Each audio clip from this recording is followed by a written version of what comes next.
What if I told you that the very force you've been taught to fear, the trickster, is actually the most essential element for transformation in your psychological development?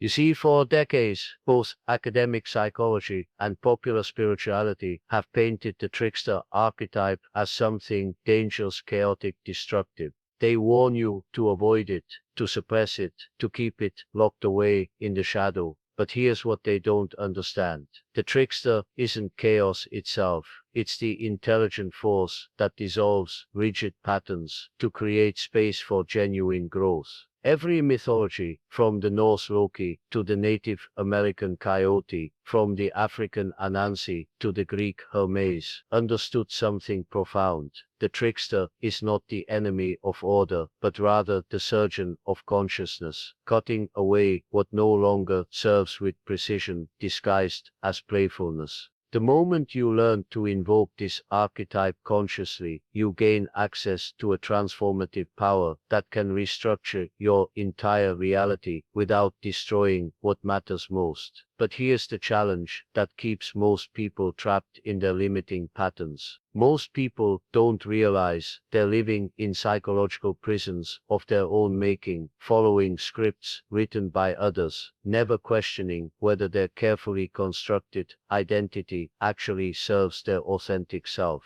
What happens is this: you develop a persona, a mask, that helps you navigate social expectations, professional demands, family dynamics. This persona becomes so rigid, so defended, that it blocks access to your creative potential, your intuitive wisdom, your capacity for genuine spontaneity. You become predictable, not just to others, but to yourself. And predictability, while providing the illusion of safety, is actually a form of psychological death. Think about your daily routines, your habitual responses to stress, your automatic reactions to challenge or opportunity. How often do you surprise yourself? How frequently do you respond in ways that break your own patterns? If you're honest, probably rarely. You've become trapped in what I call the persona prison, a self-created cage of consistency that masquerades as maturity, but actually represents stagnation. You stay stuck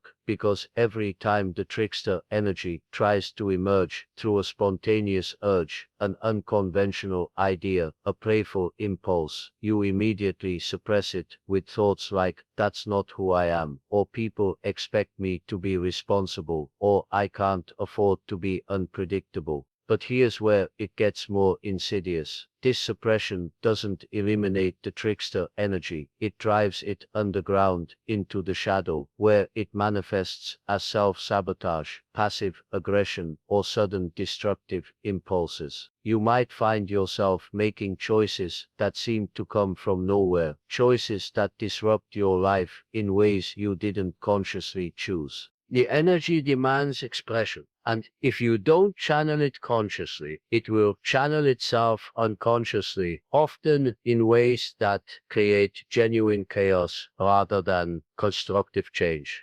The conventional approaches to personal development completely miss this dynamic. They try to create change through willpower, discipline, and rigid systems. They treat the psyche like a machine that can be programmed and controlled. But the psyche isn't a machine, it's a living ecosystem that requires both structure and fluidity, both order and creative disruption. When you try to force change without honoring the trickster principle, you create internal resistance that eventually leads to failure or burnout. The very quality that could facilitate transformation, the trickster's gift for dissolving unnecessary boundaries, gets labeled as the enemy of progress. And so people continue to struggle, using force where they need flow, applying more pressure when they need more play, adding more rules when they need more flexibility. Now, what I'm about to share with you represents decades of research into the deepest patterns of human transformation, validated not only through my clinical work with patients, but through the study of mythology, alchemy, and the profound wisdom contained in humanity's oldest stories. These aren't theoretical concepts, they're 5 proven, practical ways to consciously invoke the trickster archetype without falling into chaos, methods that allow you to harness this transformative energy for deliberate psychological evolution.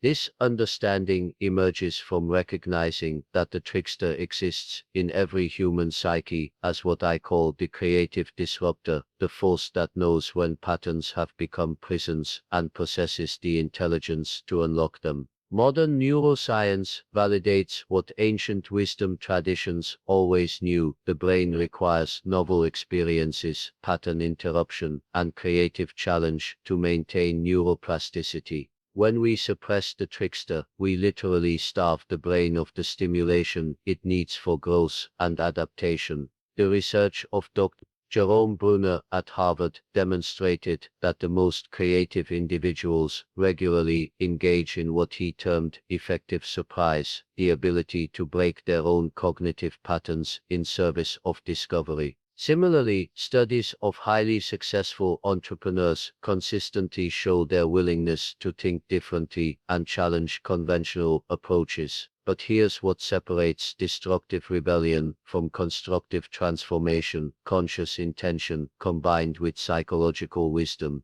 You see, there are essentially 2 types of people in this world: those who remain trapped in their patterns, slowly dying a psychological death while maintaining an illusion of safety, and those who learn to dance with the trickster energy, using it to continually reinvent themselves while maintaining their core values and commitments. The first group grows increasingly rigid over time, becoming more predictable, more defensive, more limited in their responses to life's challenges. The second group maintains what the ancient alchemists called mercurial wisdom, the ability to be both stable and fluid, both reliable and surprising, both committed and free. When you master these 5 methods, you'll never approach personal transformation the same way again. You'll understand that resistance to change often signals the need for trickster medicine, that your most creative solutions emerge from the willingness to question your own assumptions, and that what others call being responsible might actually be a sophisticated form of hiding. You'll discover that the very qualities that make you feel most vulnerable, your capacity for surprise, for breaking your own rules, for approaching familiar problems with fresh eyes, are actually your greatest strengths. The transformation begins the moment you realize that the trickster isn't something you need to control, but rather something you need to learn to collaborate with. The first method involves understanding what I call the sacred paradox principle, the recognition that the trickster operates through paradox as its primary tool for consciousness expansion. Most people think in binary terms: something is either good or bad, right or wrong, helpful or harmful. But here's what most people miss: the trickster doesn't operate within these simple dualities. It understands that the most profound truths exist in the space between opposites, in what the ancient Taoists called the middle way, and what alchemists recognized as the marriage of opposites. Think of the trickster like water flowing around a boulder. The water doesn't try to destroy the boulder through direct confrontation, that would be chaos. Instead, it finds the path of least resistance while maintaining its essential nature. Over time, the water shapes the boulder not through violence, but through persistent intelligent adaptation. This is how the trickster archetype works in your psyche. It doesn't demolish your personality structure, but rather finds creative ways to flow around your rigid patterns until they naturally reshape themselves. Consider the neuroscience behind this process. Dr. Antonio Damasio's research at USC reveals that the brain's decision-making centers require both logical analysis and emotional intuition to function optimally. When we become too rigid in our thinking patterns, we essentially create neural highways that bypass creative problem-solving centers. The trickster energy acts like a neural detour system, forcing the brain to engage different pathways and discover novel solutions. It's not random chaos, it's intelligent pattern interruption designed to prevent cognitive rigidity. But here's where most people sabotage themselves. They encounter a situation that calls for trickster wisdom, a moment when their usual approach isn't working, and instead of embracing the paradox, they double down on their existing strategy. Think about a time when you kept trying the same approach to a relationship conflict, hoping that more intensity or more logic would finally break through. That's the ego trying to force a solution through linear thinking. The trickster would suggest something entirely different, perhaps complete silence when you usually argue, perhaps playfulness when you usually get serious, perhaps asking questions when you usually provide answers. The negative manifestation of this principle appears when people reject paradox entirely, becoming fundamentalists of their own psychological patterns. They develop what I call false certainty, a defensive rigidity that mistakes consistency for strength. These individuals often experience sudden breakdowns or explosive changes because they've built up so much pressure by refusing to allow small, intelligent adaptations. Their lives become like overpressurized systems that eventually rupture because they couldn't accommodate the natural fluidity that healthy psychological development requires. Think about a time when you felt completely stuck in a situation, perhaps a career that no longer suited you, or a relationship that had grown stagnant. Remember how your mind kept circling through the same solutions, the same fears, the same logical arguments. That's the moment when trickster medicine becomes essential. Instead of asking, how do I solve this problem? The trickster asks, what if this isn't actually a problem to be solved, but rather an invitation to become someone different? This shift in perspective from problem solving to identity expanding opens entirely new possibilities that the logical mind cannot access on its own. The second method focuses on what I call conscious shapeshifting, the deliberate practice of fluid identity that allows you to adapt to circumstances without losing your essential self. Most people have been conditioned to believe that having a consistent personality means responding the same way in every situation. This is a profound misunderstanding of how healthy psychological development actually works. The conventional belief system tells us that maturity means finding out who you are and then remaining that person regardless of context. This creates enormous internal pressure because it forces you to maintain a single identity in situations that might call for different aspects of your potential. You become like an actor who's been told they can only play one role for their entire career, limiting, frustrating, and ultimately destructive to your creative evolution.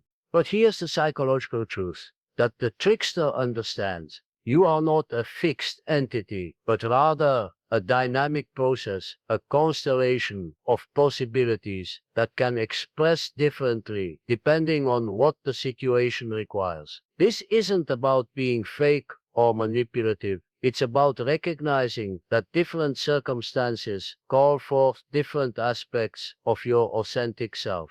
A master musician doesn't play the same melody in every song. They adapt their expression to serve the music. Similarly, conscious shape-shifting means adapting your personality expression to serve the highest good in each situation. The neuroplasticity research of Dr. Michael Merzenich demonstrates that our brains are constantly rewiring themselves based on our experiences and behaviors. What this means is that personality is far more fluid than most people realize. When you consciously practice different ways of being, you're not betraying your true self. You're actually expanding into a more complete version of who you can become. The brain creates new neural pathways to support these expanded behaviors, literally reshaping your capacity for response and adaptation. Consider how different you feel and act when you're with your closest friends versus when you're in a professional meeting versus when you're alone in nature. These aren't different fake versions of yourself. They're different facets of your complete being expressing appropriately to different contexts. The trickster principle suggests that you can develop this contextual flexibility consciously and deliberately, rather than just allowing it to happen automatically. Common mental blocks around this concept include the fear of being seen as inconsistent or untrustworthy. People worry that if they show up differently in different situations, others will think they're being deceptive. But the opposite is actually true. People who are rigidly consistent often come across as inauthentic because they're forcing their personality into situations where it doesn't naturally fit. Think about someone you know who acts exactly the same way at a funeral as they do at a party. It feels inappropriate and disconnected. The practical application of conscious shape-shifting begins with what I call identity archaeology, becoming curious about the different roles, personas, and energy states that you naturally embody. Start paying attention to how you feel and behave in different environments. Notice the version of yourself that emerges when you're teaching someone something new, versus the version that appears when you're learning from an expert, versus the version that shows up when you're comforting a friend in distress. Each of these is a legitimate facet of your being, and developing conscious access to them increases your effectiveness and authenticity in every area of life. The third method involves mastering what I call productive mischief, a specific technique that uses playful disruption to break stagnant patterns and create breakthrough moments. This isn't about being destructive or disrespectful, but rather about introducing unexpected elements that shake up rigid systems and open space for creative solutions. Elite performers across every field understand this principle intuitively. Watch how the greatest comedians can take a tense audience and completely shift the energy through static surprise. Observe how master teachers use unexpected questions or unusual examples to help students break through mental barriers. Study how innovative leaders introduce apparently random elements into meetings that suddenly unlock stuck discussions. What looks like spontaneity is actually sophisticated psychological technique. The neuroscience behind productive mischief relates to what Dr. John Kuhn at Drexel University calls insight moments, those sudden breakthrough experiences when solutions appear seemingly from nowhere.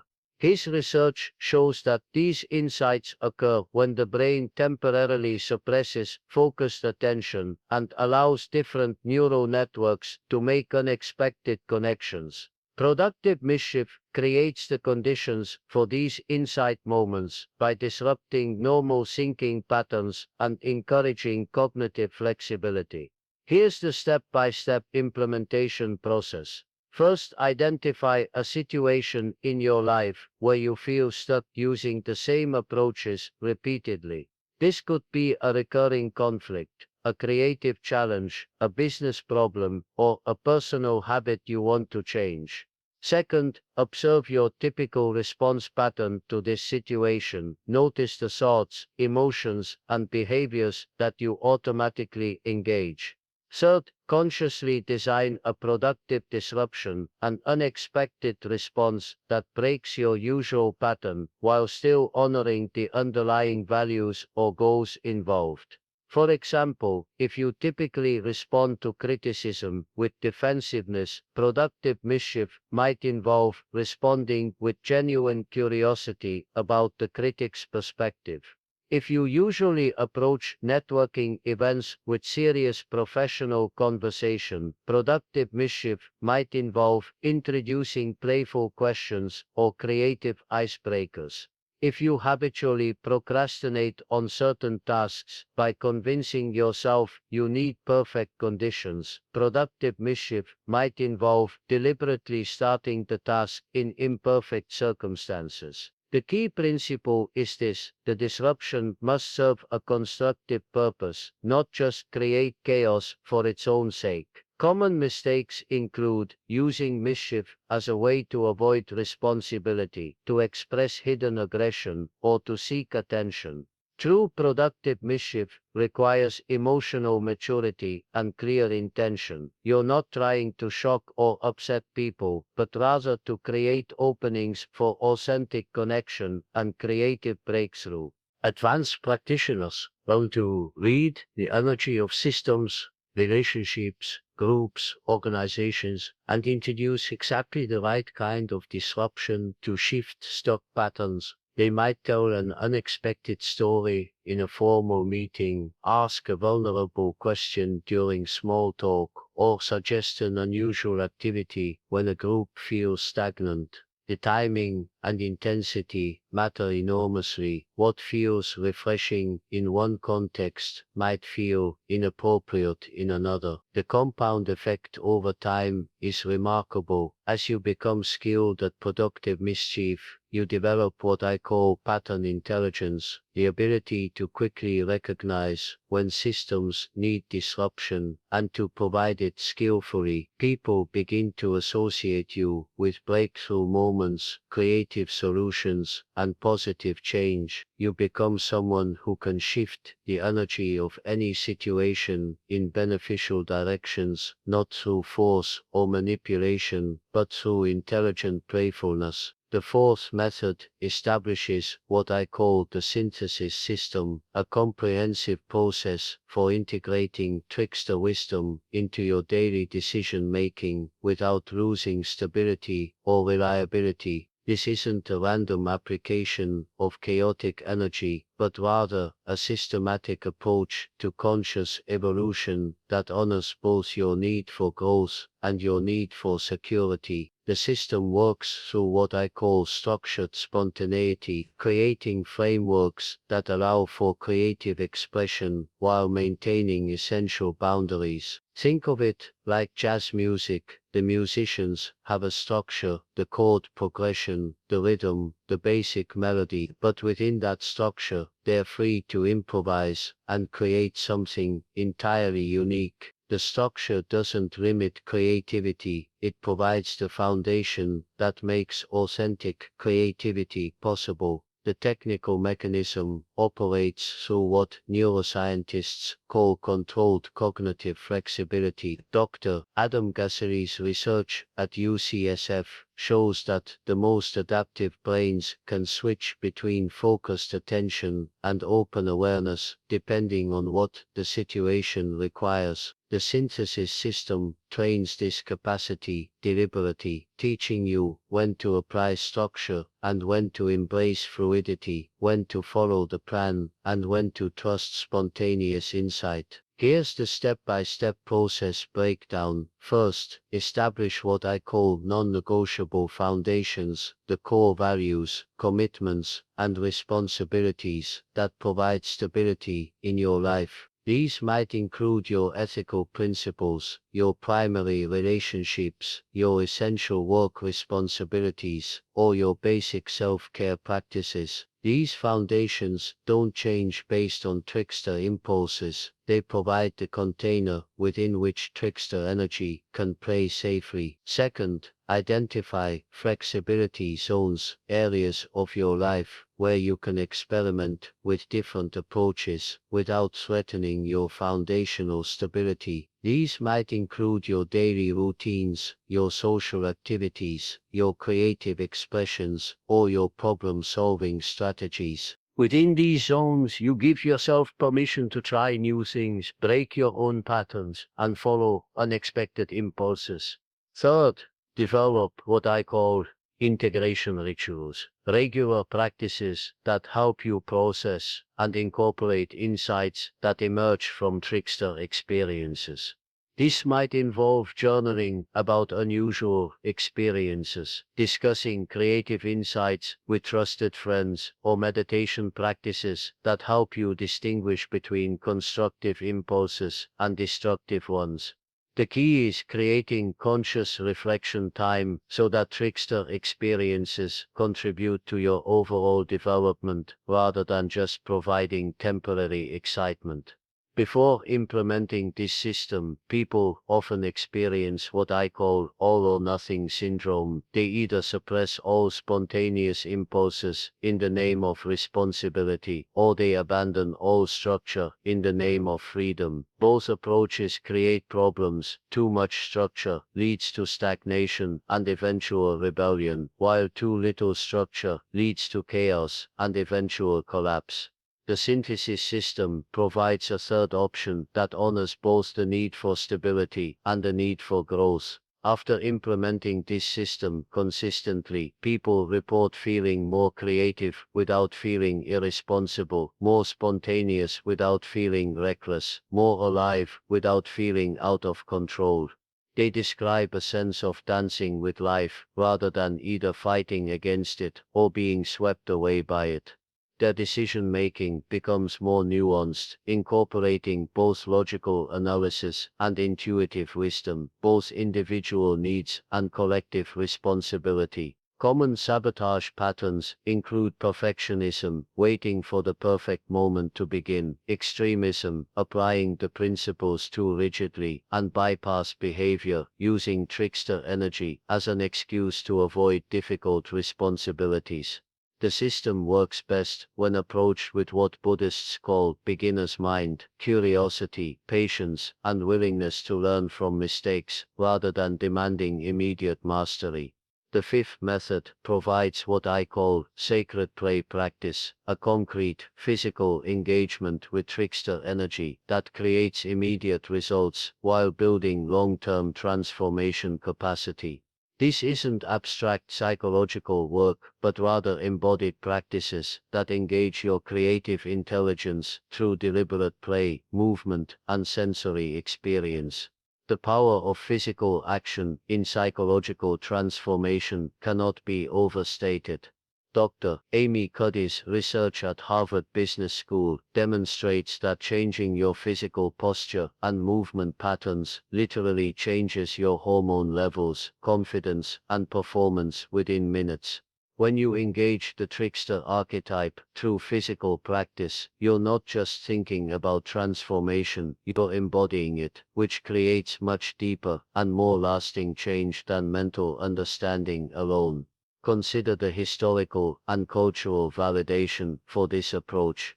Every wisdom tradition includes some form of sacred play. The Sufi whirling ceremonies, the Native American trickster dances, the African storytelling traditions, the Celtic festivals of reversal. These weren't just entertainment. They were sophisticated psychological technologies for maintaining community health, processing collective shadows, and accessing creative wisdom that couldn't be reached through ordinary consciousness. Here are multiple implementation options you can begin today. The first option is permission play. Deliberately doing something silly, unexpected, or playful for 5 minutes each day. This might involve dancing to music you never usually listen to, drawing with your non-dominant hand, speaking in different accents, or wearing something that makes you smile. The key is choosing activities that feel slightly absurd to your normal self-image.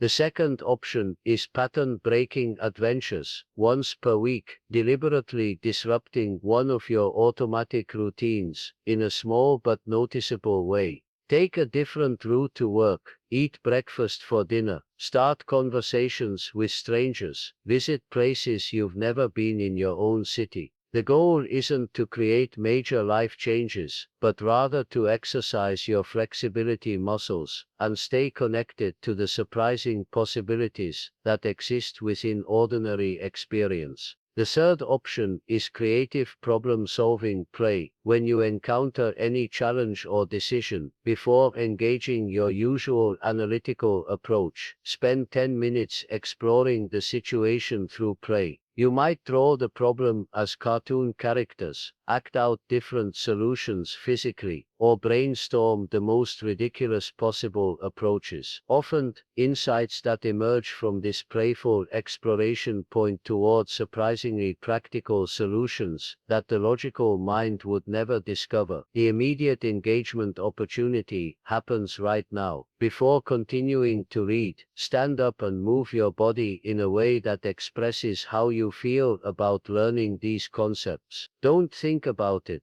just let your body respond spontaneously to the information. Notice what happens when you trust physical intelligence rather than mental analysis. This simple act demonstrates the power of embodied learning and gives you direct experience of how the trickster operates through non-rational channels. The momentum building effect compounds over time as you develop what I call creative confidence, the trust that you can navigate uncertainty, adapt to changing circumstances, and find novel solutions to unexpected challenges. People who maintain regular sacred play practices report feeling more resilient during difficult periods, more innovative in their work, more attractive in their relationships, and more alive in their daily experience. They maintain connection to what the child psychologist Stuart Brown calls the play state, a neurological condition associated with enhanced learning, stress recovery, and creative problem solving.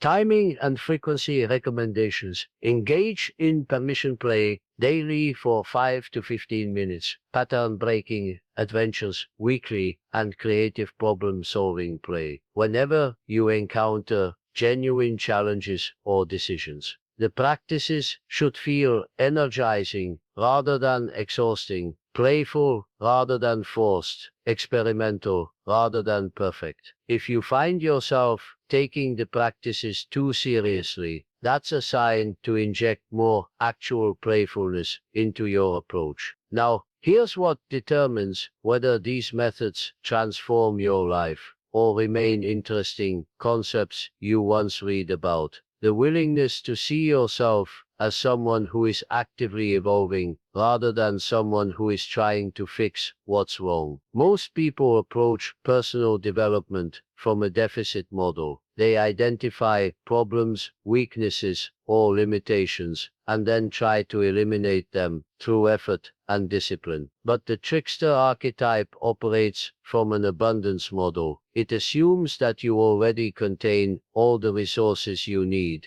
and simply requires intelligent rearrangement of existing elements. When you begin implementing these practices, you're not becoming someone different, you're becoming more fully who you already are. The trickster energy doesn't add something foreign to your personality. It reveals aspects of your potential that have been hidden by rigid patterns and social conditioning. You already contain the capacity for creative adaptation, playful problem solving, and conscious evolution. These methods simply help you access and develop those existing capacities. Replace any language of "I should be more creative" with "I am exploring my creative intelligence." Replace "I need to be less rigid" with "I am discovering my natural flexibility." Replace "I have to change" with "I am allowing my authentic self to emerge more fully." This shift from effortful self-improvement to curious self-discovery changes everything about how you approach growth and makes the entire process more enjoyable and sustainable. Previous attempts at transformation may have failed because they relied too heavily on willpower and too little on wisdom, too much forcing and too little flowing, too much seriousness and too little playfulness.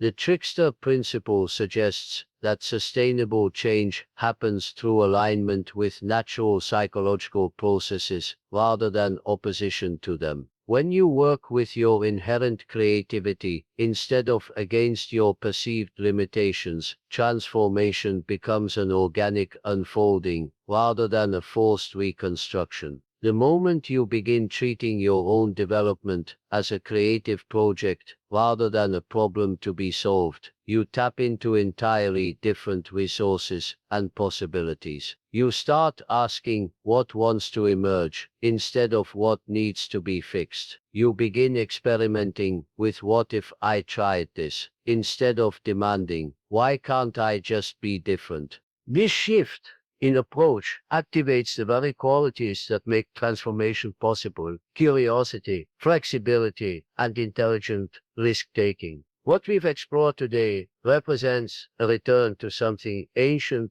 and essential that modern psychology has largely forgotten: the recognition that transformation requires both wisdom and wildness, both structure and spontaneity, both seriousness and sacred play. The trickster archetype isn't a luxury for artists and rebels. It's an essential element of healthy psychological development that allows you to adapt, evolve, and thrive in an increasingly complex and rapidly changing world. You are no longer someone who must choose between responsibility and creativity, between reliability and spontaneity, between maturity and playfulness. You are someone who understands that the most responsible thing you can do is maintain your capacity for creative adaptation, that true reliability includes the ability to respond freshly to new circumstances, and that genuine maturity encompasses the wisdom of strategic play. The trickster archetype